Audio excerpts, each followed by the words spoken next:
Okay. I remembered what I wanted to talk about. But before that, look, I got awesome gift cards from Old Navy. Robots. Boy and a girl, I figure. Pink and blue. And, an old truck. Sort of an airplane thing. I thought it looked very 1930s, 20s. I don't know, kind of Art Deco. And a little pop art there. Yeah, cool. Add to my collection. I love it. Okay, but that's not what I was going to talk about. I'm going to talk about the fact that I think I may be possessed occasionally. Sometimes, well, those who have known me for a long time know that I used to be so shy, and I've talked about this before.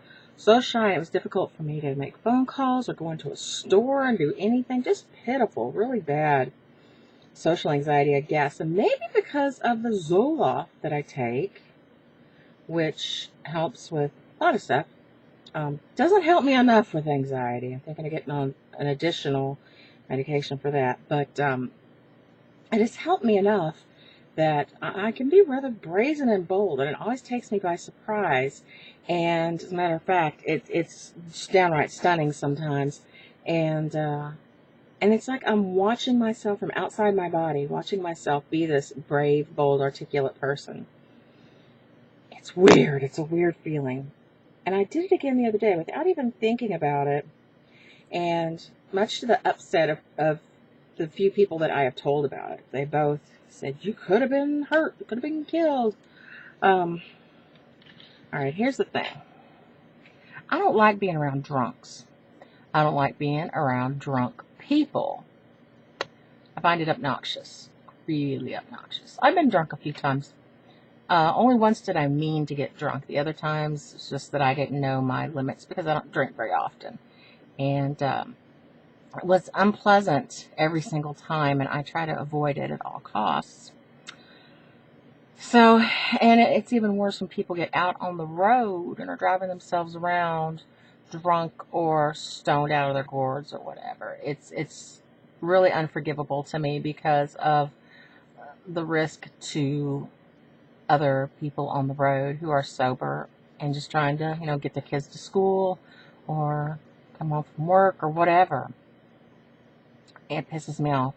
And over the years, I have been known to follow people who are driving erratically if I see somebody, and I will do my best to get their license plate number, and I call the police on my cell phone and let them know where the person is and what they're doing, and give them the license plate number and description of the car and all that good stuff.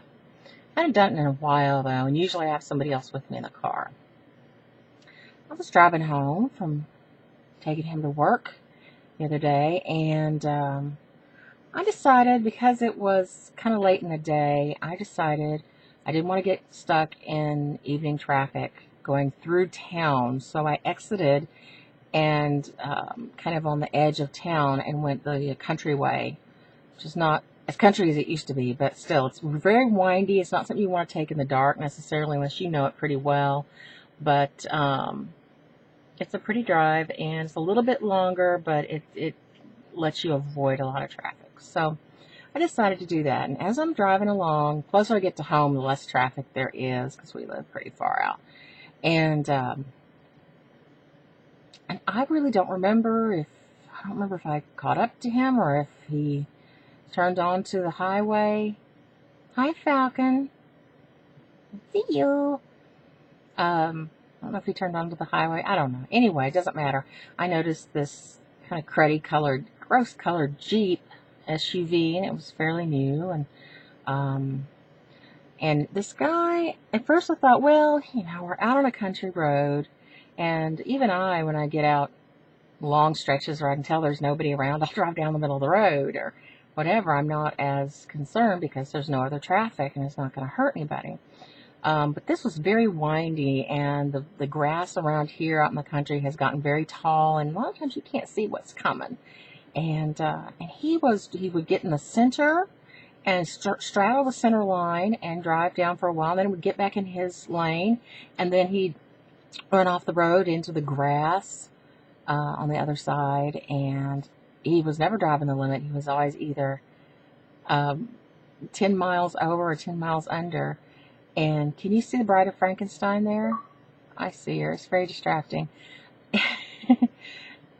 And he was definitely not driving normally. And it was scary because once in a while around a curve here would come, a car, and he would suddenly have to try to jerk back into his lane. So he turned down the asphalt road, the blacktop near where I live. And from there, it's just maybe a half a mile, and then I turn onto a little dirt road, and there's my house. So instead of turning to go home, I followed him, and I kept following him. We were the only two on the road by that time. And I was struggling with my phone because it was on the charger and wasn't even on, and I'm trying to read his license plate. And I remembered I had a camera in the car with me. So when we got way down the road, he was trying to elude me, but I was on him. When we got down to a stop sign, I took a picture of his license plate in the back of his vehicle, and I followed him, and he turned onto another blacktop, and then he eventually turned onto a little dirt road, a county road, and he stopped, and he unrolled his window, and he looked directly at me, and I pulled up next to him with a little bit of distance between us, and I unrolled my passenger window, and he, scrawny-looking hillbilly with very, very, very thick glasses, And I thought, well, maybe it's just that he cannot see. He may be legally blind. I don't know. But I tried to do it in a way that, where I was concerned about him. I said, "Are you all right?" And he was like, "Yeah, why?" And he definitely was not quite right. And I said, "Well, you seem to be swerving around an awful lot and driving erratically on the road. You were out of your lane more than you were in your lane. And I was just concerned that perhaps you were ill or having a problem. I was going to see if I could offer you any assistance." "No, I'm fine." I said, "Sir, are you inebriated?" No, I'm not."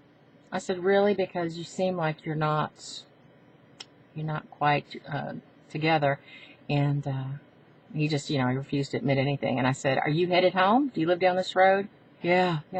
I said, "Well, sir, I'd appreciate it if you would go straight home and get in your house and stay out of your car until you're feeling better, because you're risking my life, you're risking your life, and you're risking the life of anybody else on this road, and I really don't like seeing that." And he's like, "Okay, I'm sorry. And of course, my mom had to find an article in the paper the next day about somebody who ended up getting shot by they were following someone, and they pulled over and then shot him. But it ended up to be that it was some sort of road rage from someone cutting someone off. But I felt like I channeled a police officer. The words that I used and the way, and I wasn't at all afraid. I just trying to take care of the situation, and when I got a little ways down the road and he was out of sight, I pulled over and I called the sheriff's department. I took a picture of the county road sign so I would know the number, and they sent a deputy out. It was kind of fun. I like doing that sort of thing. What's the word for it? It's not vigilanteism. It's I don't know. I don't know what it is, but I like doing that. Maybe save a life. I bet you anything he had priors. I don't know. I would love to know what the problem was. Maybe he couldn't see, or maybe he was ill. I don't know. But anyway, I did that. And I was shocked at myself, and I came home shaking my head and laughing. It's like, who was that? And how'd she get so brave? And what the hell? So anyway, I thought it was kind of funny. Falcon and my mom were ready to beat me with a big stick for doing that. Weren't you, honey? Yes, dear. So that's that. Bye.